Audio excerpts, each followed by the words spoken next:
A well-known Tulsa author is out with a new book that he believes has the power to change the world.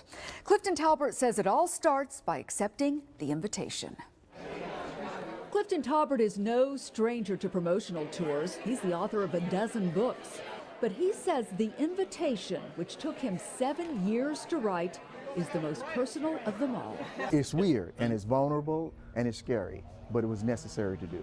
The book chronicles Taulbert's relationship with Miss Camille, a South Carolina woman descended from generations of slave owners. An invitation to visit her plantation sent Taulbert on a 5-year journey of self-discovery.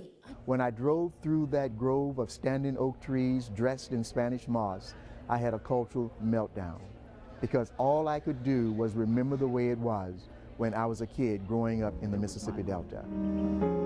I was born during the harvest of 1946. Taulbert's story of growing up behind a wall of segregation is told in his book, Once Upon a Time When We Were Colored, which was later made into a critically acclaimed movie.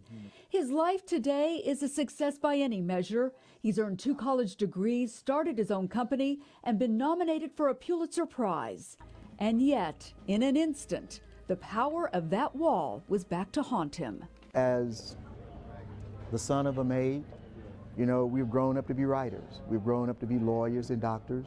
But the lingering lessons of race and place that we encountered as children, it still travels. It still travels with you.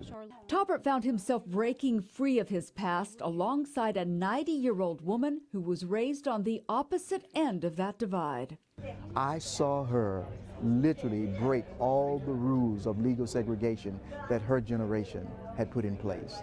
And in their journey, he sees a path that could help heal a nation. Above all, he says, the invitation is a story of hope. If Miss Camille can do it, so can the rest of the world.